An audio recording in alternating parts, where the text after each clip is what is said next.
Hello and welcome to another Play On Live. Tonight I am delighted to be joined by former Aberdeen Dunfermline player and current East Fife manager. We've got Darren Young on the show. Darren, thanks for coming on, mate. Thanks for having us. No, you're welcome. We had your brother on the show last week, so delighted to have you on as well. It'll be good to see your take on some of the events that he was involved in as well. Obviously, you both grew up in Cambuslang. You went to Cathkin High School. When you were growing up, you were playing football. Who were the sort of players you were aspiring to be? Who were you looking up to? I think it was just guys in my position, just centre midfielders, that type of thing. Probably guys like Roy Keane, again, probably Paul Gascoigne as well. I'd obviously luckily enough to be at Aberdeen at the time. I was only 17. We managed to play against Paul Gascoigne. I think it was a couple of years before. He's playing in the World Cup semi-final, and now he's at Rangers, and you're playing up against him. Just one of these guys. You're thinking, God, kind of dream come true. And again, it was surreal. Just he actually taught me through the game. He was actually telling us when I was doing well and when I was basically what to do right and what I was doing wrong. So it was a different experience, because any other guys you're playing against in the league, you'd be used to them wanting to kick lumps at you and then telling you you're this and telling you you're that, and then you've got this guy who's like, keep going, getting it, keep passing it, great run, son, getting in the box and all that kind of stuff. So it was very different. But did that put you off more? Did that put you off more when you came up against players like that?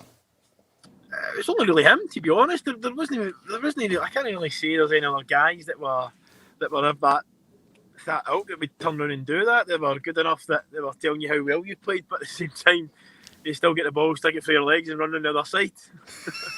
So, I mean, from Cambuslang up to Aberdeen, talk us through that. How did that all come about?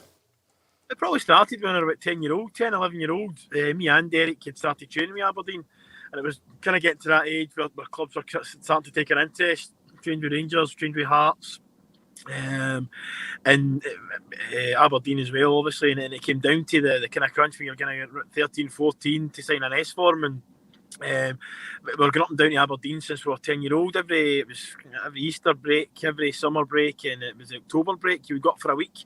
You stay in Great Western Road, stay in the digs and get looked after. And Drew Jarvie would come in the minibus, pick you up at 9 in the morning, take you to training or take you into the stadium. To be honest, you were in there in the dressing room with the reserves, and it was brilliant. You were just kind of, the first team were walking by, they were going out the gym, and it was just kind of surreal. You're this wee guy, 10, 11 year old, and you're seeing these players on the TV. Now you're up kind of training. It was a kind of feel good factor because it made you feel part of it as well. And you're doing well, we went out to training as well. You're in the same minibus as the first team and things like that. And it was brilliant. The pitches, the training pitches, maybe 50 yards apart. So probably ever since then. And also the fact that there was guys like Ian Jess, Stephen Wright, Scott Booth, and then later on Stevie Glass. These guys were kind of coming through, and Aberdeen were showing that they were kind of playing these type of players. And it got to the point where when we're coming up for 16 and you're going to look to go full time and 2 or 3 different opportunities. But for me and for Derek as well, it was always kind of Aberdeen, just because they had this reputation and we felt we had a better opportunity to kind of get through the setup and obviously get into the first team. Yeah, I mean, when you were in Aberdeen, like what happened, Derek, you went out on loan as well to like a local sort of junior team. You went out on loan to Crombie Sports. I think that was sort of Aberdeen's philosophy for quite a lot of the youngsters coming through. Obviously, in this current climate, we're seeing the likes of Rangers and Celtic, Colts join the sort of lower ranks. Did that sort of shape you as a player? Did that do you much good going out to the lower teams? No, I think it was brilliant. Between that and obviously the reserves, I only went for the first 6 months. I think it was, so first 4 months, I think. And I think we played something like 15 games, scored 10 goals. So it went really, really well. And then I get kind of brought back to play with the reserves. At the same time, we were still kind of playing with the youth team all through the season as well. So, but no, it was the same when we played in the juniors. People are telling you, I think you're a big man because you play with Aberdeen. You think you're this, you think you're that. I was this wee skinny guy. You must have weighed about 7 stone, soaking wet, and I was just running about, really fit. And again, I would give it as much as I got it. And I think it was something that I've always kind of had, even when I was maybe younger, when you're playing above your own age level, and then you need to kind of drop down as you get older. So I've always kind of used to that, and I've always been kind of no shying away from the physical side of things. So I got it in there as well, but it was good. It toughened you up, and then when you come back, it was kind of out to the reserves. And when you're playing the reserves, again, you're playing against guys that are international players, guys that are coming back from being injured, and again, it's just good experience. Then having other guys, I think at the time you'd probably Brian Grant, you had Peter Henderson, and Paul Kane as well. These guys were kind of alongside you, and again helping you out, talking you through games. So it was great, and it gave you that kind of got you ready for the step up to the real stuff. Yeah, I mean, you made your first team debut at the age of 17 against Hearts. Do you remember much about that occasion? Yeah, I remember everything. I remember it being 4-0, and I remember I had a shot that was going in.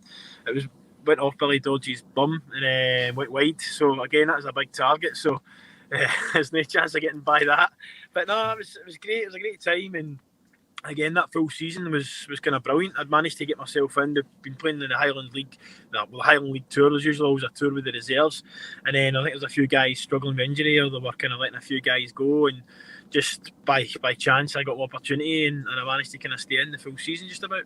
Yeah, I mean, you've mentioned the word reserves quite a few, and I've obviously mentioned the Celtic, Rangers, Colts. Do you have a view on that sort of stance? Do you have an opinion as to Rangers and Celtic joining the sort of Scottish Lowland League? I know it's underneath East Fife quite a bit, but do you think that if that opportunity had come when you were coming through at Aberdeen to join like the Highland League, for example, do you think that would have made much of a difference in your development? I don't know, to be honest. I still feel that there's some guys that we've brought in, whether it was Albion Rovers or it's been East Fife, that you've brought in on loan, and you can see they're still a wee bit wet behind the ears, should we say. Some of them have been great and have come right in and have been good, but some of the guys coming for the 20s, they don't really have a clue, and it's maybe all nicey, and maybe the thing for me with the 20s, they've played against each other for probably 10-year-old all the way up, and it's like 12s, 13s, 14s, 16s, 18s, just that way all the way through, and they know who they're playing against, and it's all nicey, tippy-tappy, and I've watched quite a few of the games as well, and they've got all this, let's get the ball on the goal, they'll pass it, and the two guys will split, and they do that, and then the other team goes and presses, and then before you know it, 30 yards out for goal, they've lost the ball because the boy who's playing midfield isn't good enough, or the team they're playing against are too good, and you see it in the English Premiership as well. At times, yeah, everybody wants to go and play nice football. Everybody wants to go and do that. But for me, there's times to do it and there's times not to do it. You see teams try to do it against Man City. They see teams try to do it against Liverpool, and they lose the ball and then they get countered and they lose. They're losing the ball 30 yards for a goal. There was a game, I can't even remember. I don't know if it was Chelsea or Man City or whoever it was. And the team must have been 25 minutes before they got their half because they kept trying to do it. And it's like, play to your strengths. Like, you're playing to their strengths. You're playing to other team's strengths. If I'm up against a team and it's on to go and do it, then you maybe do it now and then, but every single time they set it up, and for me, it's not, you're allowed to go and play it long and get your team up the park. It's at the end of the day, it's good to play pretty football, it's good to play nice football, but at the same time you need to win games. So if you go and keep doing that every week, this is great, every now and then we get out, we get a wee chance off the back of it, but it's a wee bit it's one of these things. Yeah, no, definitely. Like I said, you made your debut at the age of 17. You've touched on some of the characters that were in that Aberdeen dressing room, but who else were the big sort of influences on you, a 17-year-old coming into that first team at Aberdeen? Who really sort of wore off on you? I think there's guys like Billy Dodds were really good, Ian Jess, and they were always talking and helping. Stevie Glass as well, he was only maybe a couple of years older, so again Stevie would help him talk, and there was quite a few of us came through at the same time. David Rowson, and then you had Russell Anderson, kind of my age group, so there was quite a lot of guys, and within a few years obviously things had kind of changed. There was a lot of young boys coming through, and I felt as if I'd gone from being one of the youngest in the team to all of a sudden one of the oldest, and then I was kind of captain as well. So it was kind of surreal. Going from making your debut at 17 to about being 19, 20 to being one of the oldest, because you had all these young boys coming through, and it was a great squad of players. I mean, obviously, your brother was one of those players as well coming through. Like I say, we spoke to Derek last week. Was it all sort of brotherly love between the two of you? Was there any family feuds, or did you just get on and crack on as teammates? Nah, we just got on with it, to be honest. It was always looking out for each other. And to be fair, it was the same with the team. Because there was that many guys coming through at the same time, we looked after each other. There was a good group of maybe 7, 8 players, all young guys that had played in the youth team and played in the reserve and then made it to the first team. So it was a great bunch. But like, it's that way. If someone's going and has a wee dig or has a wee go at your brother, then again, you just keep it in your memory for the next time or the next tackle, and you'd go and kind of leave a wee bit on them. So but at the same time, I probably felt that way about my teammates as well, because we were so close, and there was that bond of us growing up together. Yeah, absolutely, love that. We need to talk about some of the managers that you played under as well. I'm going to start with Eb Skodal. What was he like as a manager? Eb was great. He was very, very eccentric, and obviously, God rest his soul. He kind of brought in away back then this 4-3-3, 4-2-3-1 formation, and just never happened. It never worked for us, and he kept on going back to it. And I always remember we'd go back and we changed to 4-4-2, and then we go and get a few wins and a few draws and go on a wee run, and then all of a sudden out it would come, go back to trying this formation. And they're obviously used to it back in Scandinavia, and now it's the norm. People were like, if you're playing 4-4-2, people are looking at you like, really? Whereas now it's kind of 4-2-3-1 or etc. etc. But no, he tried that back then, but again, whether you say we're only good enough or we didn't know enough, we didn't do enough analysis on it to understand where we should be at certain times. It just kind of never really worked. Yeah, I mean, while we're talking about managers, obviously this is fully alive, Darren. There's a message coming from Adam. Adam says he's going off a bit topic at the moment, but he's wondering if Darren's ever heard of, I can't even pronounce his name, the new incoming Celtic manager. Have you heard much about him? Nah, I've not heard much about him at all. Nah, I'm not really up to my Australian football.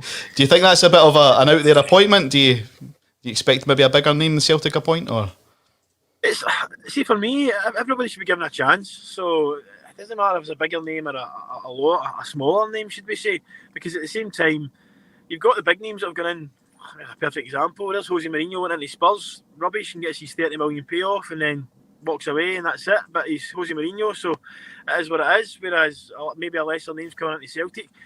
For me, give the guys a chance. It's the same with Stevie Glass. Give a guy a chance. He's learnt his trade. He's been coaching for years, so I've no doubt that he'll get the right players in and he'll get the team going and playing again. So for me, you always give the guy a chance. Then after it, then you can kind of deal with it, because you're talking about things and you're criticising people, and people are getting stick now before a ball's even kicked to the season's even started. So for me, let them see how they get on, and then kind of judge them on their results and judge them on their team. Yeah, no, absolutely. Going back to your time at Aberdeen, what was your highlights? I mean, obviously you parted ways in 2003, which we'll touch on very shortly, but what was your highlights up at Pittodrie? Loads of highlights. Making my debut when I was 17, getting made captain, playing in Europe. The time that we got to the 2 cup finals in the one season, that was a bit of a sore one, because I'd had a kind of injury for my knee. I had that for about a year and a bit, and that was me. I was just kind of coming back fit, so I knew I was never ever going to get an opportunity to kind of play. But that was a bit hard to kind of take that. But it was great to obviously get to the 2 cup finals. It's a shame that we lost both. I think even scoring my goal, my debut goal, I was only 17 as well. It was Barry Town in the UEFA Cup at the time, which is now the Europa League or whatever it's called now. I think it's changed its name again this season. But no, things like that, it's just always love you and always remember, because you're a wee guy. I mean, I remember at the time the year before I was at school. Really, the reality was a year before I was at school, and dreaming and wishing and hoping and knowing that you're going to go full time, and then obviously you have your first full season, and at the start of the second season, all of a sudden you're in the first team, you're playing cup games, you're playing in Europe, you get called up for Scotland 21s. Everything kind of happened within that kind of first 6 months to a year, and it was brilliant. Yeah, I don't know if I've got this fact wrong. I might have it right, so I might have it wrong. Sorry, so do pull me up if I have. Did you travel to the World Cup '98? Not as a player, obviously, but in the background. Is that right? Yeah, I went to World Cup '98. So it was me, Kieran McInnesby, Mark Burchell, and Paul Gallagher, the goalkeeper. But that was some experience. Again, that's probably out with Aberdeen, obviously one of the best experience you can ever have.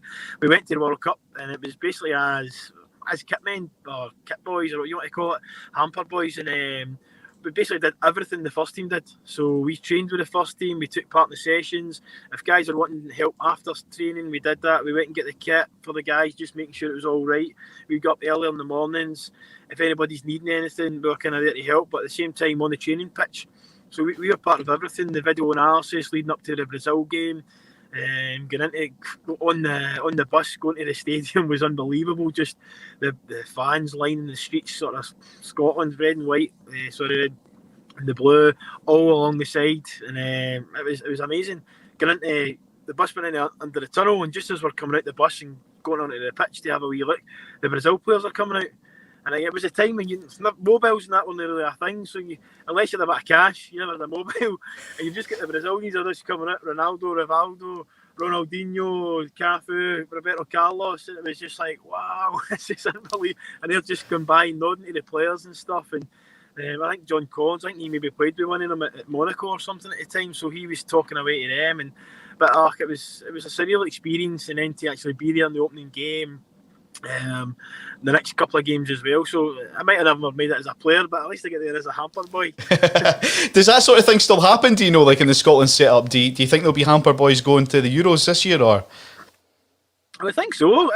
I think we were kind of with the Scotland under 21s at the time, so I think they'd basically just kind of picked a couple of guys from there. It probably helped. Alec Miller was obviously the assistant manager with Scotland and obviously the manager at Aberdeen at the time, so it probably helped my case with that. So I think it's a good thing as well to give these younger guys an experience of being at a World Cup and a championship, whatever it may be, and basically learn from it and see how you go about doing the right things at the right time. Yeah, no, it obviously gives you that sort of that feeling, doesn't it, for something to strive towards. One day this could be you out in the field in a major championship as well, doesn't it? Well, definitely. It gives you that wee oomph to say, this could be me if I do the right things and live the right way, and again eating the right things and your performances obviously on the park, then there's every chance that you can get that opportunity if you're already in and around the 21s. Yeah, I mean, back to club football in 2003, like I said earlier, you left Aberdeen, you were bound for East End Park. Was there any bad blood when you left Aberdeen to sign for the Pars? Nah, I still remember it to this day. I had a wee cry in the car park. It never really went the way I kind of wanted it to. Again, a lot of things happening in the background. At the time, we had been, obviously with the money side of things, all the teams were getting kind of called in, the banks were calling all the shots, so it was a big pay cut for me to kind of take, and again I didn't really feel like I deserved it, but it's one of those things. In the background as well, my dad, again, he wasn't too well, and he was kind of told he had a year and a half left to go, so we're kind of going back home. It was a 3-year deal that was offered at Dunfermline. It was quite a good bit more money, but I think the kind of thing for us is we'll come back home to kind of see our dad every single day. That was a big part of it. So we moved back down together, and just at the time, Jimmy Calderwood wanted to speak to both of us, which was fine. Again, I would have loved to have stayed at Aberdeen. Aberdeen are a bigger club than Dunfermline, but at the time, Dunfermline had finished the last 2 league seasons, or 2 league campaigns above Aberdeen at the time, and then when we went and joined Dunfermline that first season, we finished 4th, and Dunfermline's highest ever finish in the league. At the same time, Aberdeen finished 11th in the league. We got to the Scottish Cup final, we got into Europe, so it was one of those things that you're like, yeah.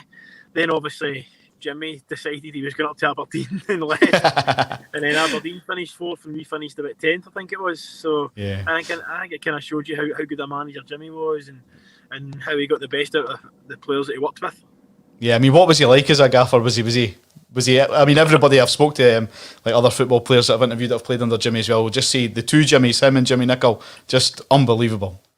No, the two of them were brilliant. The two of them, they just bounced off each other in training, and there wasn't really a kind of good cop, bad cop. Jimmy would be kind of more aggressive, should we say, and Jimmy Nick had more he had more stories. Jimmy had a new story for every single day, and again, learning off the guys as well. Obviously, Jimmy C being over in Holland and coming back and bringing all these different kind of training styles and techniques. But I think the like the two of them for me was it was always hard. Every session was hard. So it was, for me, it was probably one of my best seasons, that first seasons. And again, getting to the cup final, it was another thing. Like obviously the situation with my dad. For me, my brother, to play in a Scottish Cup final. We played in Scottish Cup finals as young boys. We got to cup finals with the youth team and the reserves and stuff. So it was amazing for them to see all that the way through. I'd been called up for 21s. Derek been called up for 21s, and then now the twos were kind of another team, the same team, and we've got to the Scottish Cup final. So it was quite a big thing for us as well at the time, and it was amazing for them to kind of see that. Yeah, I mean Celtic were obviously your bogey team in the finals, but the one in 2004, I mean, like you say, we're 1-0 up at half time, going into the second half with a potential chance. And then that changing room at half time, what was the sort of feel? Did you think that you could, if you can recall back then, do you think that you stood a chance going out against Celtic? Yeah, we'd actually. I think there was some. I think we'd beat them in the last league game of the season, 1-0 or 2-1, and I think the odds were something like 150 to 1 or something that we were going to beat them in the last game and on the thingy in the cup final. But at half time at 1-0, we felt like we're more than comfortable here. We're in this game. Celtic, I remember as well, I had to pick up Larson at corners, and then he kept on moaning his face because I kept on grabbing him. And to be fair, if it was a bit of VAR now, there might have been a bit of trouble. But just blocking his run, grabbing his jersey, and again, I was a big responsibility to stop Blimmin Henry Larson. I think he had one header or one free header, and I managed to get a wee shoulder into him, and he just headed it down to the ground, and still he saved it very, very comfortably. But no, it was an amazing experience to play in a cup final. And a lot of people don't remember that we'd got a corner just before Celtic scored. As it came in, big Bobo Baldy punched the ball away. Brewster went up with a header, Richie Byrne went up for a header right behind him, and Bobo was in between them, and he's punched it away, and it's went to the edge of the box. Sutton's cleared it, and then young Aaron Labont was obviously should have been in control, but he ended up slipping and falling, and Larson kind of ran in and goal and scored. And I think kind of for there, the whole kind of tide turned. You had the 40-odd thousand Celtic fans screaming, and it was maybe a wee bit deflating for us. And then I think Petrov scored soon after, which obviously put us under pressure. But it's wee things like that, and you look back and you think, God, and if the referee had seen it, it's a penalty, it's a sending off, we should really score it. We're 2-0 up against 10 men with half an hour to go, and it's just one of these things. It wasn't meant to be, but it was great to play there, and it was unlucky not to get over the line. Yeah, no, absolutely. How do you sort of deal with the aftermath of a game like that? Do you still go out and have a few beers to celebrate a successful cup campaign, even though you didn't get the winner's medal at the end of it? I try to remember what we did. I don't know. I think we actually went back to. We might have been back to the stadium. I think everyone just went back to the stadium. I think there was a wee thing on there. But it's one of those things. You're kind of gutted. In fact, we went to Magluf at the end of that season. It's something the boys had always done, kind of year after year, and I think kind of win or lose, it's you were still going to go anyway. We managed to get there, and again we just kind of enjoyed ourselves after that. But no, it's gotten, it is disappointing, and you're kind of sitting in the centre circle, kind of feeling sorry for yourself after it. You got 60,000 people at Hampden at the time, so it was a great experience. But it's one of those things, you'd rather have the winners' medal. Yeah, no, definitely. Like I said, lightning struck twice. Celtic are kind of the bogey team in 2006. It was Celtic again, 3-0. But that side, Darren, if you have a look, like you say, Bobo Baldy, Nakamura, Lennon, Roy Keane, Maloney, etc. Throughout your whole career, who was kind of the hardest, best player that you came up against? Hardest or best? We'll go with both. Give me an example of both, mate. Probably the best was Brian Laudrup. I think I'd say Brian Laudrup when he was at Rangers. He was unbelievable. Just that was the thing. He was so tall. He was about 6'2" or something. He was absolutely rapid. Left foot, right foot. There was one time I managed to take the ball off him up at Pittodrie when we were playing him with Aberdeen, and it was like, wow, I've managed to get close to him, and now I've managed to actually take the ball off him. So it was mental with that. But I think hardest. There was. I probably can't really say just one guy. There's probably 3 or 4 guys that you would, because you're used to playing against each other week in, week out. Just kind of the same guys. The centre mids you were up against. I think probably Baldy, to be honest. I had a couple of tackles with Bobo Baldy, and between him and Marvin Andrews, they're big, honest guys, but they're just very, very clumsy, and whether they won the ball or not, you were getting rattled anyway. It was just kind of preparing yourself for that tackle coming if you put yourself in for it. So probably one of the two. Yeah, sticking with your time at Dunfermline, we mentioned the cup finals. I think in total your time at the Pars, I think there was 4 cup finals, Europe twice, and relegation as well thrown into the mix. Do you have fond memories of being at Dunfermline? Yeah, no, it was a great time at Dunfermline. As you said, they're in the 5 years. To go to a club and then you get to 2 Scottish Cup finals, a League Cup final, and then the Challenge Cup final, and being relegated as well. It was something else. And then obviously getting to Europe twice, and then having it's gone. Nah, I forgot it. But that was the highest league finish in the career in the Premier League as well. So it was a great achievement, and again a great 5 years. Really enjoyed it there. Yeah, during your playing career, we've obviously talked about players you've come up against, hardest, best players. Now you can't see your brother. I asked your brother the same question. Who was sort of your best mate in football, like your teammate? Who kind of got you through the hard tackles against Bobo Baldy and stuff? Out with, I mean, obviously, it would have been Derek, obviously, because he's a brother. And we lived together, and then obviously played together.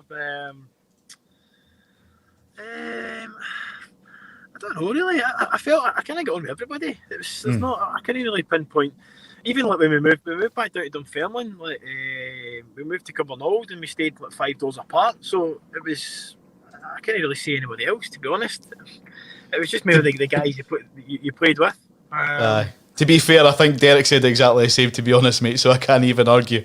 I'm going to move. Yeah, when you go, sorry, everything going out, whether it's going out, going for a meal, going for a drink, whatever it is, it's always the 2 ways. So it was probably inseparable. Yep. I mean, after the pause between 2008 and 11, you had spells at Dundee, Queen of the South, and Morton as well. But you went through like an injured. Was it your calf you had problems with? I think you had a calf injury. Yeah. What's that period like as a pro, being out injured? It's horrible. It was getting to the point for me where. I got it near the end of Dunfermline and I just couldn't get through it, and then I'd signed that. Luckily enough, I managed to get a 2-year deal with Dundee, and that was again. I'd done it again. I was always a fit guy, so I was always doing my best and always trying to keep myself fit and keep ahead of everybody. Most clubs I was at, I was always maybe second or third best league test and fittest guy at the club. And then when I went to Dundee, again pushed myself probably too much. I tear my calf, so I went to Dundee and I tore my calf. At the time, I remember Alec Ray was kind of having it, and the physio as well, and they were kind of like, we can't find anything wrong with you. And I'm like, well, I can't move, like, so I'm not the type to just kind of muck about. So that kind of went on, and then I remember coming back, my calf, and it went for my right calf, and then all of a sudden I've done my left calf now. One of the reasons that happens is because there's an imbalance there, and because I'm probably not strengthening the left one the way I should be doing the right, so it then happens again. And Alec Ray at the time he turned around and says, aye. He goes, your calf? I goes, I played with a torn calf. And I was like, all right, that's well done, Alex. But if anybody's ever torn their calf, they know it feels like somebody's sort of a shotgun in your leg, and it's just your leg goes and you just can't move. But I had problems with that, and it was a total nightmare. I remember coming back and I was doing everything. It got to the point where we had a minibus, and there was a minibus with 13 players going up, and it got to the point I couldn't go up in the minibus. I had to go myself, so I was driving up myself up and down from Cumbernauld to Dundee every single day, doing double sessions, trying to get myself fit. In the background with the management and the coaching staff thinking I'm at it, and I'm thinking, well, I've just signed a 2-year deal.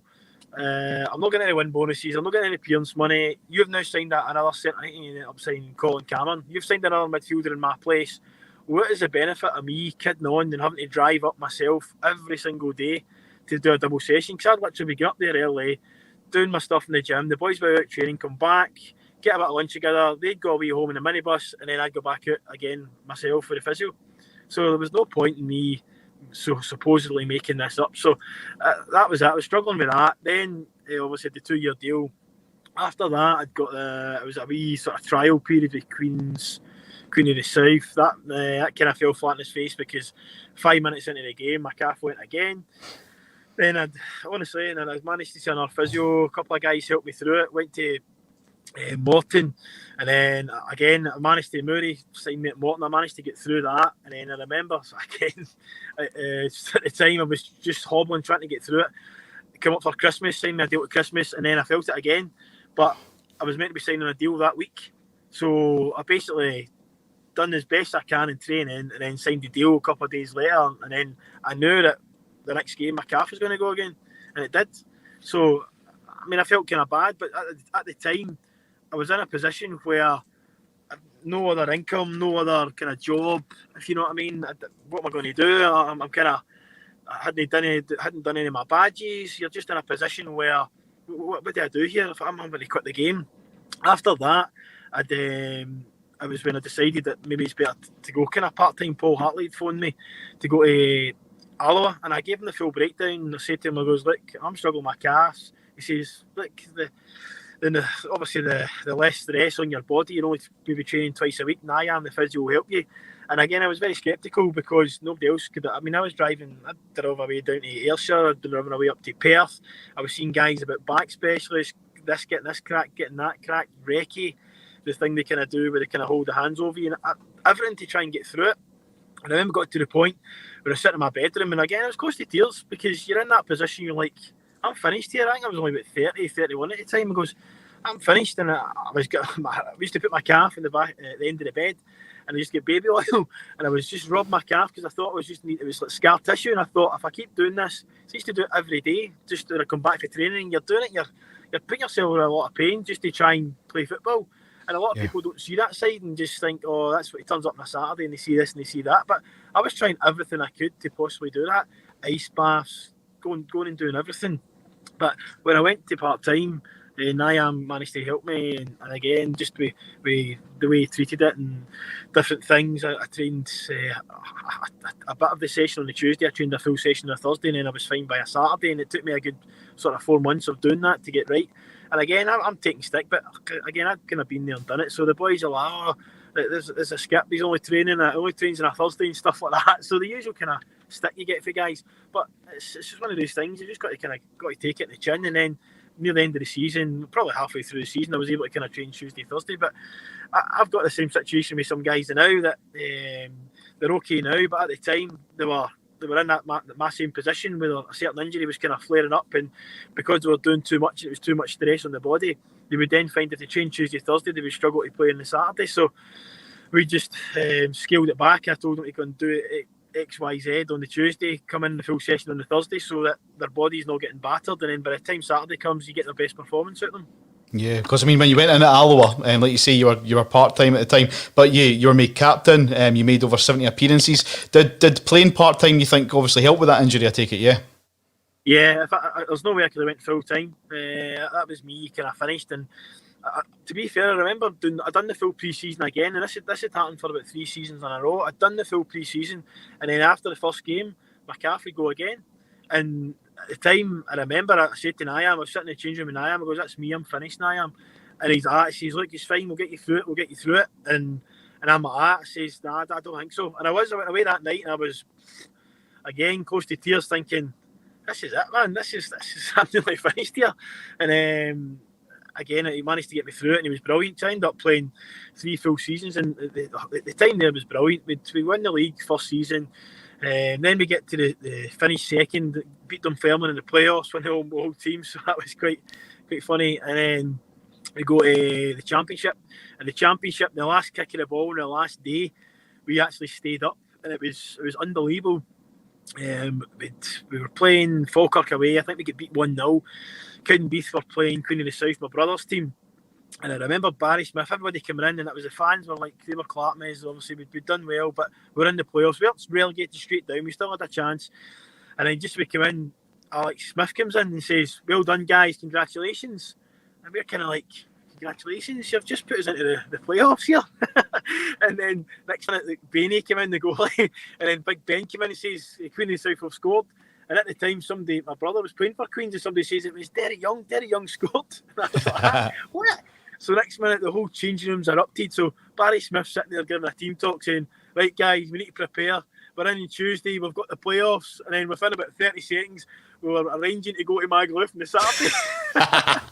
Brilliant. It was brilliant. Honestly, it was absolutely brilliant. But, some experience, but no, I loved my time there. And that's where I kind of started out with the coaching.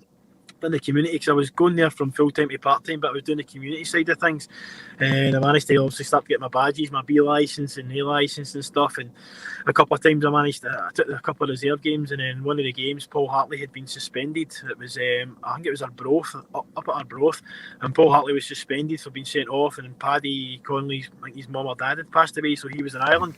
So I was kind of injured at the time, so I kind of managed to allowed to take the team. Paul done the team talk, and then I was just kind of on the sidelines, and that kind of gave me the wee feel for it, and I was kind of buzzing with that. I remember it was 1 each at the time, and then Kev Coley scored. There's about 5 minutes to go, and I'm on the pitch. I'm as if I'm the gaffer. I'm like, yes, I'm absolutely buzzing. And then it was offside, so I was back in the dugout, and then again, we actually did score. Kev ended up scoring 92nd minute. We get the winning goal. So that was me, 100% record as a manager at Alloa at the time. So, but no, it was great, and I just got that wee sort of buzz and that wee feel for him. But I always felt that my career would kind of head that way anyway. I've always, whether it's playing Football Manager and all that when you're younger, or just been interested and keen watching different sessions and things like that. So it's always something that's been in the back of my mind that I wanted to kind of continue that, and just a natural progression from playing and stuff. Yeah, because after Alloa, it was Clifton Hill bound, wasn't it, with Albion Rovers, and that was a player manager role. Is that right? Yeah. Again, I managed to still kind of play for another kind of season and a half there.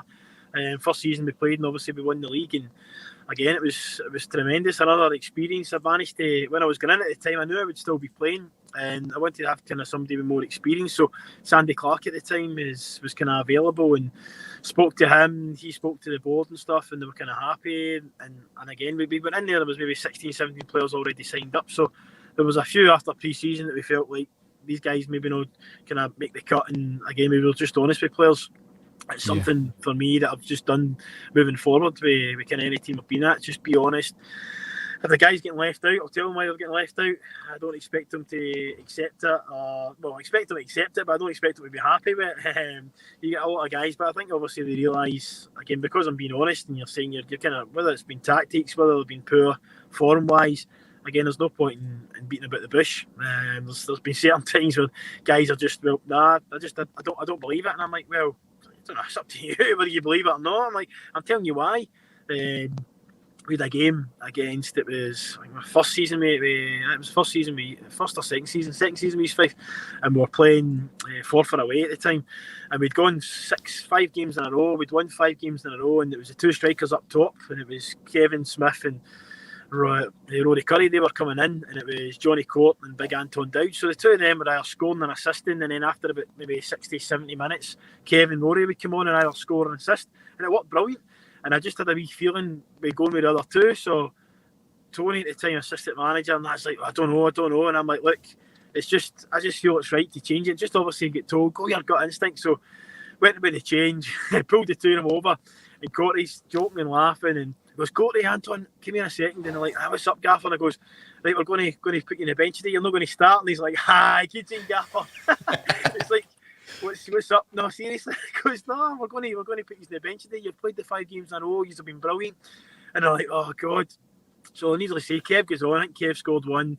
Rory scores 2. We won 4-0, and it worked out perfect. But again, it's just one of those things that, again, just be being honest with the guys. I could hear them in the dugout like that.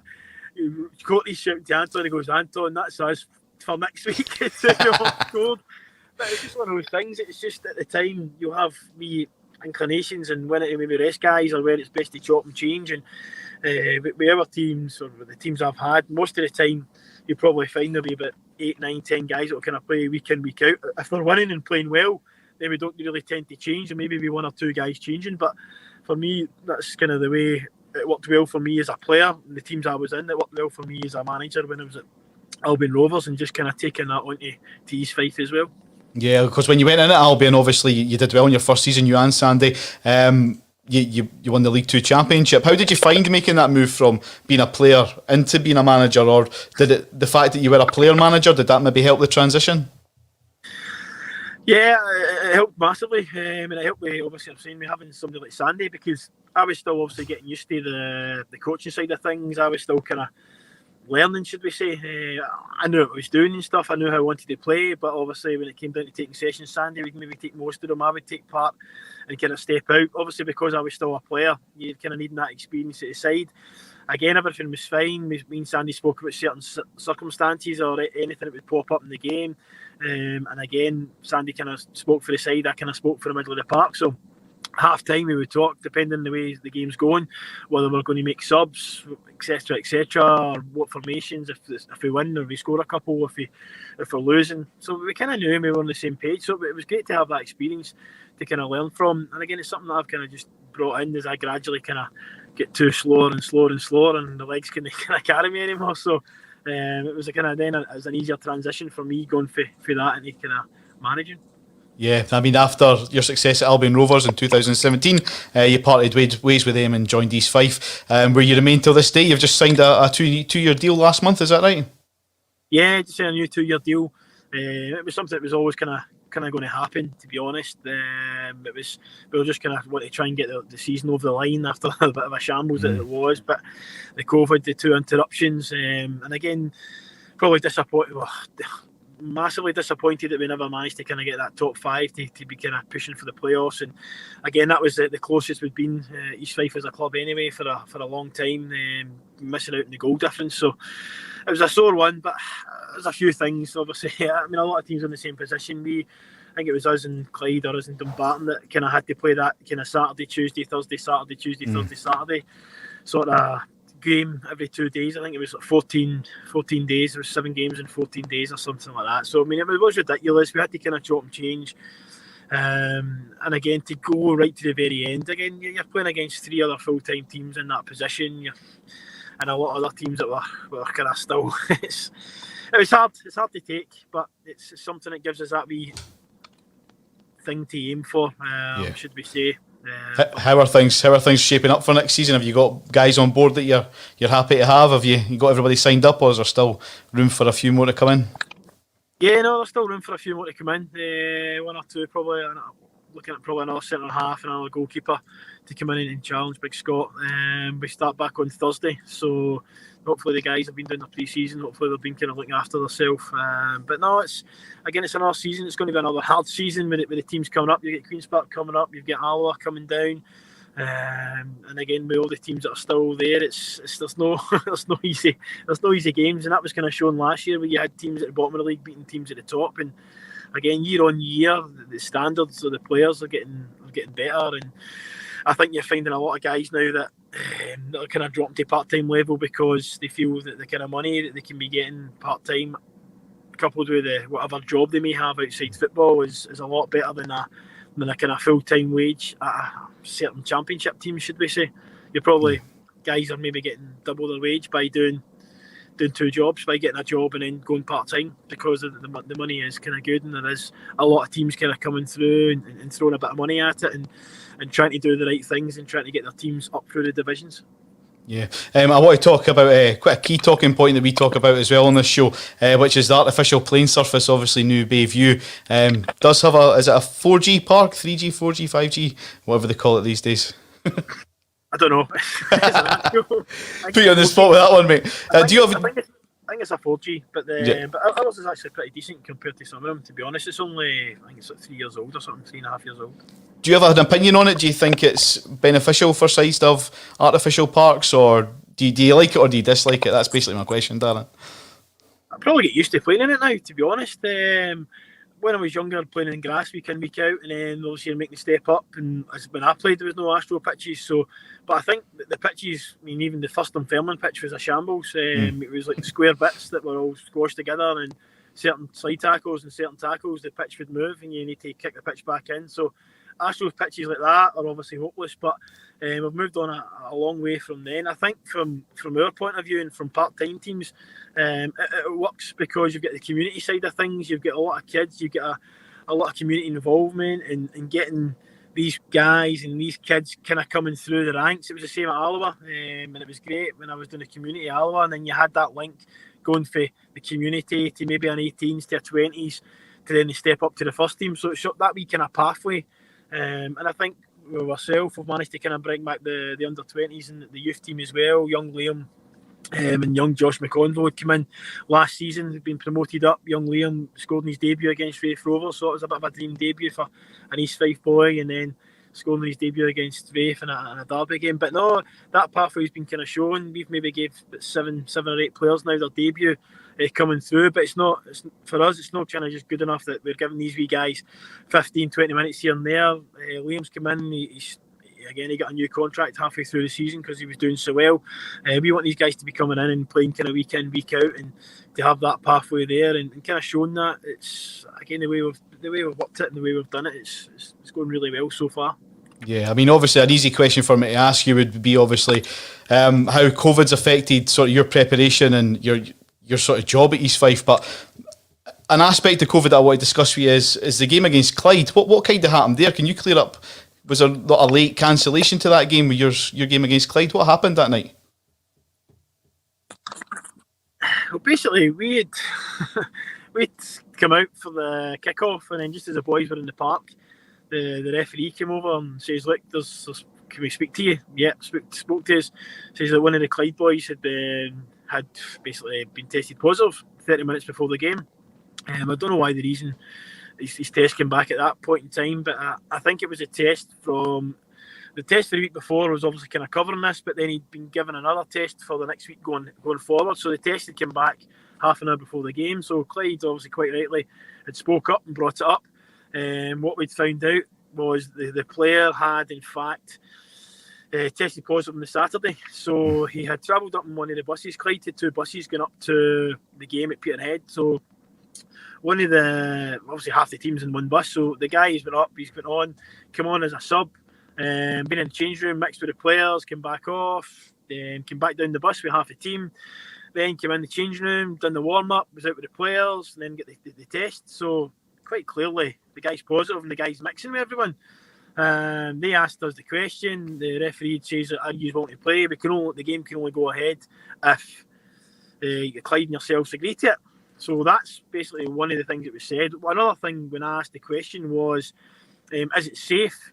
And I got back, it should be, which again, it should be safe. Would they guarantee that if any of my players had to miss out, because quite a few of them are self-employed along with myself, if anyone had to get caught with a track and trace, would they be willing to pay the players' wages? Again, silence. So one, they couldn't guarantee the players' safety because they said it should be safe. And then obviously on top of that, they couldn't guarantee the players' wages. Now, the next thing off that, I said, I'll ask my players. So straight away, a couple of, I think it was 3 or 4 players' wives pregnant, and they're like, nah, I'm not playing. Which again, they're on their own right mind to do.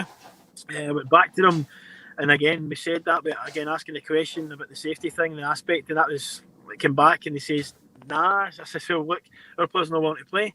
And obviously Danny and that was disappointed, but at the same time, the game never went ahead. As far as I was concerned, there was nobody told me that we could be in any sort of trouble if we weren't to play. The question was, if both teams agreed to play, then we play. If one team didn't, then it didn't. So that was news to me when it came out about that. Also, which obviously came out, well, it never came out, but 4 days later, 4 players from the Clyde team had to self-isolate, missed their game on the Thursday. And then, again, something that never came out again was that come Saturday, 8 players were then missing for Clyde. So, again, was I right to stop my players from playing or giving them the opportunity? And again, I know myself what I wanted to do, but I wanted to kind of back my players. And they've come out and they're like, no. So, can you imagine that? If I told those players to go and play and they're chatting the door saying, Gaffer, I've been done with the track and trace here, I need to miss out. So I think I was 100% correct in what I did. No, absolutely, mate. No, absolutely. In my opinion as well, I think you've done absolutely the right thing. I'm just going to finish off with one quick question for you, Darren. In case people haven't noticed, obviously you're in your car, you're taking advantage of this great weather, spending time with the family. So I do appreciate you never cancelled. You still did interview, and it's very much appreciated. If you could go back over your football career, mate, and ask the same question to many football players and play 190 minutes all over again, exactly panned out, exactly the same way, which game would you pick and why? There's a question. That's a question.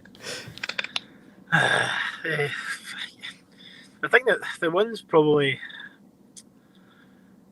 I don't know, to be honest.